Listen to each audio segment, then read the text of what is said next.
स्वागत है आपका एके न्यूज़ में। मैं आपके साथ अवनीश कुमार। इस वक्त हमारे साथ जुड़े हुए हैं जाबिर जी, जो कि ये मर्चेंट नेवी में एक अच्छे पद पे हैं। फिलहाल हम इनसे बात करेंगे और तमाम जानकारी जो है वो हम इनसे लेंगे। क्या नाम है सर आपका? Sir, myself Jabir Ali. I am from village Digia, district Allahabad, Prayagraj. जी, तो सबसे पहले सर आपसे क्वेश्चन ये है, क्या होता है merchant navy? Merchant Navy means व्यापारिक नेवी। व्यापारिक नेवी मीन्स आप एक कंट्री से दूसरे कंट्री वस्तुओं को ट्रांसपोर्ट करते हैं। जी तो ट्रांसपोर्टेशन से जब कहीं एक कंट्री का सामान दूसरी कंट्री में ले जाया जाता है तो उसको बोलते हैं मर्चेंट नेवी।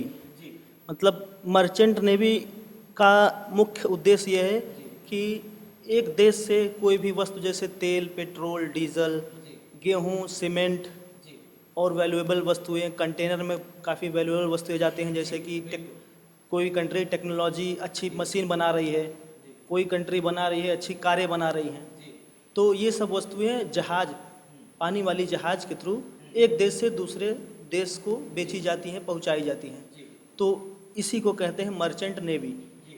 तो हम सर आपसे ये जानना चाहते हैं कि सर आप अभी फ़िलहाल किस पद पे हैं? एक्चुअली मैं अभी सेकंड ऑफिसर के रैंक पे सेल कर रहा हूँ। शिप में 3 डिपार्टमेंट होते हैं। फर्स्ट नेविगेशन डिपार्टमेंट और second is engine department. Ship में क्या है, बहुत बड़ा इंजन होता है और कई सारे इक्विपमेंट लगे होते हैं, जैसे कि purifier, boiler, incinerator, generators. There are three generators in ship to produce the power. So for the maintenance of the engines there are so many engineers. That is engine department. Engine department में क्या होता है, engineers होते हैं, chief engineer, उसके बाद second engineer, उसके बाद third engineer, fourth engineer, fifth engineer, उसके बाद जो मेंटेनेंस वाला होता है उसको ऑयलर बोलते हैं, मोटर मैन। तो ये हो गया आपका इंजन डिपार्टमेंट। और तीसरा डिपार्टमेंट आपका है शिप में, ये आपका कुक डिपार्टमेंट। मीन्स आपको वो, हाँ, वो आपको सारा सर्विस देंगे, खाने पीने का, उनको ब्रेकफास्ट, लंच, डिनर सब प्रोवाइड करेंगे आपको। उनका काम है कि सारे ऑफिसर्स और क्रू को time to time lunch, dinner, breakfast सब कुछ प्रोवाइड करें। तो ये तीसरा डिपार्टमेंट हो गया। यस। तो फिलहाल हम हमारा जो दूसरा क्वेश्चन है सर, वो है मर्चेंट नेवी में अपना कैरियर कैसे बनाएं? मर्चेंट नेवी में करियर बनाने के लिए आपको स्टार्टिंग से ही जानकारी होनी चाहिए। लाइक आप अगर हाई स्कूल पढ़ रहे हैं तो हाई स्कूल में आपको साइंस लेके पढ़ना है, science plus English plus math. High school के बाद भी कोर्सेज होते हैं और 10+2 के बाद भी कोर्सेज होते हैं। 10+2 अगर आप कर रहे हैं, 10+2 मीन्स 12 अगर कर रहे हैं आप, तो उसमें आपको इंग्लिश, मैथ, फिजिक्स, केमिस्ट्री, इन सब में 60% मार्क लाना ज़रूरी है। जैसे कि सर का कहना है कि अगर आप इसकी तैयारी करते हैं तो आपको 10वीं पास होनी चाहिए, अच्छे नंबर से पास होना चाहिए आपको, और साइंस आपको सब्जेक्ट आपको लेना अनिवार्य होगा। जी यस। हाई स्कूल पास से क्रू डिपार्टमेंट जाया जाता है, उसमें काफ़ी अच्छी सैलरी नहीं होती है, मतलब आप एवरेज सैलरी लगभग 1 लाख के आसपास तक अर्न कर सकते हैं। और अगर आपको ऑफिसर रैंक पे जाना है, अच्छी पोस्ट पे जाना है, like captain, chief officer, second officer, engineer, तो आपको 10+2 आपको PCM विथ 60% मार्क पास होना चाहिए। तो मैथ, हाँ, 60% मार्क्स होना चाहिए। तो इसका एक सेंट्रल यूनिवर्सिटी है, IMU, इंडियन मैरीटाइम यूनिवर्सिटी, जो कि चेन्नई में स्थित है। तो चेन्नई में वो ऑनलाइन फॉर्म निकालते हैं हर साल। Every year they generate the application form for the admission. So online form you have to submit, you fill the form according to your rank, what course you want to do. तो आप उसके हिसाब से form भरिए, आपको centre देगा वो, आपको लखनऊ लेना है, इलाहाबाद, बनारस, कहाँ पे सेंटर एग्ज़ाम, हाँ, वो एग्ज़ाम वो लोग एग्ज़ाम करवाते हैं सभी सेंटरों पे।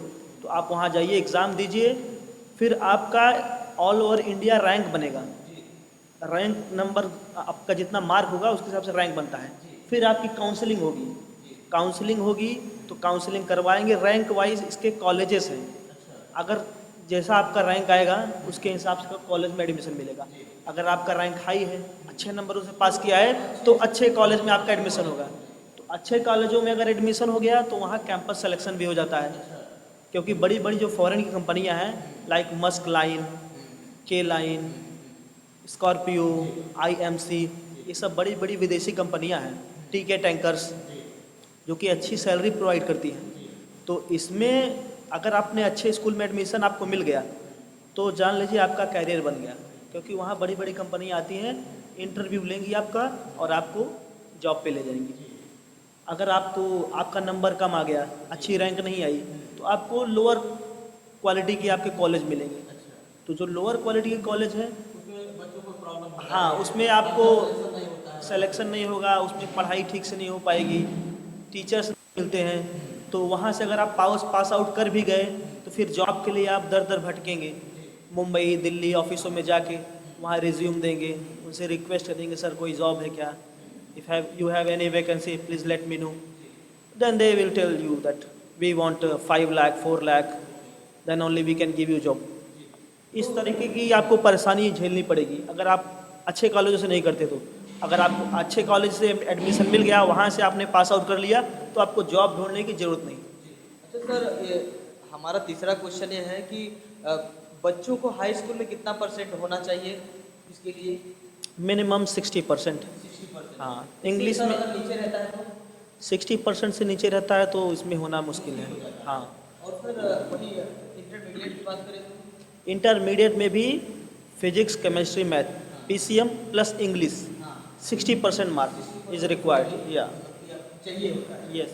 अच्छा सर, चौथा हमारा क्वेश्चन ये है कि सर मर्चेंट नेवी में कौन कौन से पद होते हैं? जैसा कि मैंने आपको बताया कि शिप में 3 डिपार्टमेंट होते हैं, तीनों डिपार्टमेंट में अलग अलग पद हैं। सबसे हाईएस्ट पोस्ट जो होती है captain, that is also called master. Captain क्या है? Overall incharge of the ship. ठीक है, वो जहाज को मतलब कि पूरा कंट्रोल है, पूरा कंट्रोल उनके पास है। उनका डायरेक्ट कनेक्शन होता है ऑफिस से। तो ऑफिस क्या है? अगर कोई भी सामान, जैसे आप मान लीजिए पेट्रोल या डीजल, हमको कुवैत, कतर या तो सऊदी अरेबिया से इंडिया लाना है, तो आपका मान लीजिए अंबानी का तेल है, अंबानी जी अपना तेल मान लीजिए अमेरिका को बेचना चाहते हैं, तो अंबानी जी सीधा कांटेक्ट करेंगे शिप ओनर से। तो शिप ओनर जो है वो कैप्टन को मैसेज करेगा कि इतना तेल इतनी मात्रा में आपके जहाज़ में लोड होगा, इसके लिए आप अपना जहाज़ प्रिपेयर करिए। तो वो जहाज़ कैप्टन प्रिपेयर करेगा, फिर उस बंदरगाह पे जहाज़ पहुंचेगी, वो जो फिक्स क्वांटिटी है तेल की वो लोड होगा, फिर वहाँ से लोड करके उसको ले जाया जाएगा डेस्टिनेशन पे, वहाँ डिस्चार्ज कर दिया जाएगा। तो सबसे बड़ा रैंक उस पर कैप्टन का होता है, जो कि ओवरऑल इंचार्ज है। उसके बाद चीफ ऑफिसर होता है। Chief officer is the incharge of maintenance, loading and unloading. He is calculating the cargo, how much cargo we can load on ship so that our ship is safely reach to the destination. He main जो जिम्मेदारी होती है, responsibility, main responsibility होती है chief officer की। He is the main incharge of loading unloading and safety of the passengers. So chief officer के बाद second officer का मुख्य काम क्या होता है? उसका मेन जॉब है पैसेज प्लान बनाना।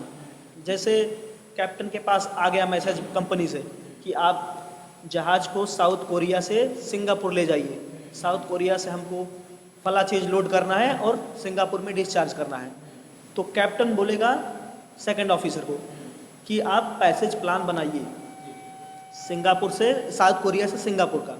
तो सेकंड ऑफिसर का जॉब है वो रूट बनाएगा चार्ट में, पूरे विश्व में जितना बड़ा समुंदर है पूरे समुंदर का चार्ट है। आप किसी भी कंट्री में जाना है, उस कंट्री का आप चार्ट ऑर्डर करिए, उस चार्ट में आप पैसेज प्लान बनाइए रास्ता, फिर उसी रास्ते पे आपको जहाज़ को चलाना है। अगर उससे डाइवर्ट होंगे आप तो आप दूसरी कंट्री में पहुंच जाएंगे। तो सेकंड ऑफिसर का मुख्य काम क्या है? पैसेज प्लान बनाना, चार्ट बनाना, नेविगेशन करना। तो जो कि मैं करता हूँ, आई एम डूइंग दैट। तो सर एक क्वेश्चन हमारा ये भी है कि जब आप जहाज पे होते हैं तो सर आपको घर की याद आती है? बिल्कुल आती है, याद क्यों नहीं आएगी भाई, क्योंकि आप क्योंकि आप बहुत दूर चले जाते हैं, घर किसी से और दूर, कंट्री में चले हाँ, जाते हैं। घर से दूर दूर दूसरी कंट्री में जाना एक होता एक है। महीने आप कहीं रह जाते एक हैं। महीने हम लोग पानी में रहते हैं।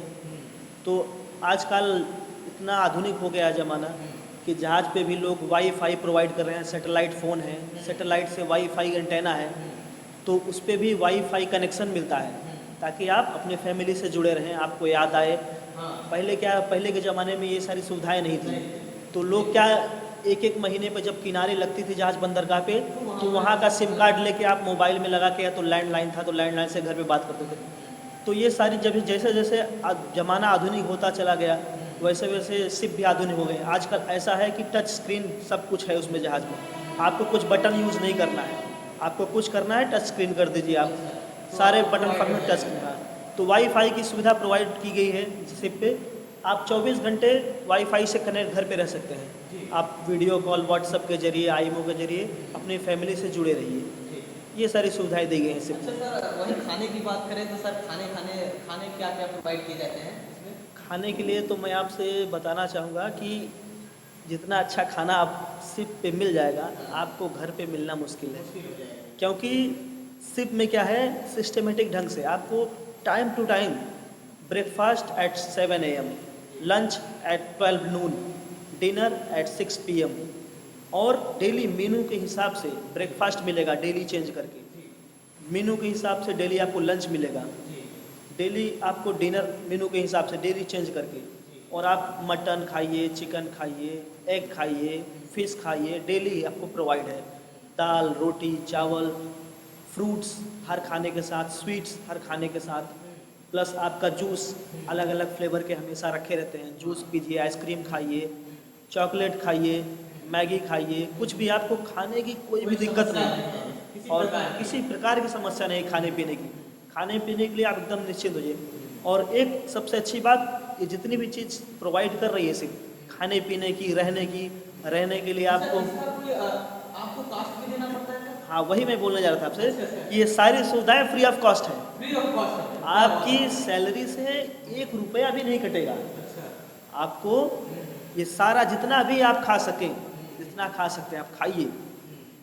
खाने की सारी सुविधाएं, सेफ्टी, पहनने के लिए सेफ्टी गियर्स, और रहने के लिए, हाँ, और रहने के लिए आपको 12x12 का 12x12 का रूम, उस रूम में आपको डनलप बेड, आपको, हाँ, आपको अटैच लैट्रिन बाथरूम, 24 घंटे एसी सुविधा, और उसमें लैपटॉप फिट रहेगा।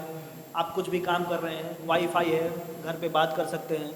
सारे क्रू को सेपरेट रूम दिया जाता है, और हर टाइम ड्रिल होता है, हर सैटरडे को ड्रिल रखा जाता है। तो ड्रिल में क्या है, सेफ्टी से संबंधित सारी जानकारियाँ दी जाती हैं लोगों, जितने भी क्रू, उनको जागरूक करने के लिए कि अगर आपका शिप अगर मान लीजिए डूबने वाला है, या तो कोई ट्रेजिडी हो गई, या तो आग लग गया, तो आप उससे कैसे निपटेंगे। इसके लिए ड्रिल भी रखा जाता है, हर सैटरडे को स्पेशल 2 घंटे ड्रिल होता है। तो ये सारी सुविधाएं सब में दी जाती है। और सबसे बेस्ट चीज़ क्या है, इस मर्चेंट नेवी में आपकी सैलरी में इनकम टैक्स नहीं लगता। बेस्ट थिंग इज, आप इनकम टैक्स फ्री है। आप 1 लाख कमाइए, 2 लाख कमाइए, 4 लाख कमाइए, 5 लाख महीने कमाइए। तो फिलहाल सर इसमें रिस्क भी है, फिलहाल हम ये भी देख सकते हैं। रिस्क था, लेकिन रिस्क अब नहीं है। अब रिस्क 0 के बराबर है, क्योंकि जब जब से हमारा ये शिप इतना मॉडर्न हो गया ना, हम लोग इतने मॉडर्न हो गए कि जहाज़ में रिस्क नाम की चीज़ नहीं रह गई। अगर आपका जहाज़ डूब रहा है, पहली बात तो डूबेगा नहीं। अगर अच्छे ऑफिसर हैं, अच्छे नेविगेटर ऑफिसर हैं, कैप्टन अच्छा है, अच्छी नॉलेज है, तो शिप डूबने का कोई चांस नहीं है। अगर मान लीजिए बाय द वे शिप डूबने जा रहा है, तो शिप इतनी जल्दी नहीं डूबता। शिप को डूबने में 2-3 घंटे लग जाते हैं। जो बड़ी जहाज़ें हैं उनको डूबने में 2-3 घंटे लगेंगे। तो उसके पहले आपके पास बैकअप प्लान है। शिप में 2-2 लाइफ बोट होते हैं, प्लस एडिशनल 4-4, 5-5 लाइफ राफ्ट रहते हैं। तो उसमें लाइफ जैकेट होता है, इमर्सन सूट होता है, BA सेट होता है, कंप्रेसर। तो सारी सुविधाएं आपके पास है, आपके केबिन में मौजूद है। अलार्म बजेगा जब भी शिप पे आग लगा, या तो जहाज डूबने वाली है, या तो कोई ट्रेजेडी हुई, तो शिप में अलार्म लगा हुआ है, हर टाइप का अलार्म है। वो स्पेसिफिक टाइप का अलार्म बजेगा तो आप मस्टर स्टेशन पे जाके इकट्ठा हो जाइए अपना सारा गियर लेके। तो वहाँ आपको बताया जाएगा, इंस्ट्रक्शन दिया जाएगा कि आप क्या करेंगे। आपको लाइफ बोट में जाना है, लाइफ राफ्ट में जाना है, आपको कैसे स्केप होना है, किधर से स्केप रूट है, सारा मार्किंग रहता है, जहाँ से कैसे बच के निकलेंगे।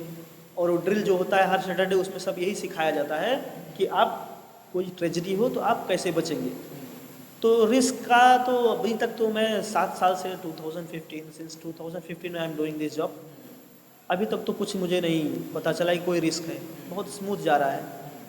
प्रयागराज से सटा हुआ जो हमारा ज़िला है फिलहाल मिर्ज़ापुर, तो अभी फ़िलहाल सानिया मिर्ज़ा जो है वहाँ पे 149 रैंक से वो उत्तीर्ण हुई हैं, तो उनके बारे में थोड़ा सा कुछ आप बताइए। सानिया मिर्ज़ा जी हैं, हमारे उत्तर प्रदेश का, हमारे इंडिया का, हमारे मुस्लिम कम्युनिटी का, हमारे बहन बेटियों का वो उत्साह बढ़ा रही हैं।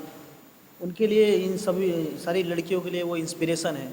तो मेरा यही मैसेज है लोगों से, खासकर मुस्लिम कम्युनिटी वालों से, कि अपने लड़कियों को पढ़ाएं और अच्छे पोस्ट पे रखें, ताकि वो अच्छे पोस्ट पे जाके हमारे देश का, हमारे गांव का, हमारे डिस्ट्रिक्ट का नाम रोशन कर सकें। Thank you sir. अब समय हो गया है अलविदा लेने का। बहुत बहुत सर धन्यवाद। Welcome welcome. Thank you. तो ऐसे ही तमाम खबरों के लिए देखते रहिए एक ही न्यूज़।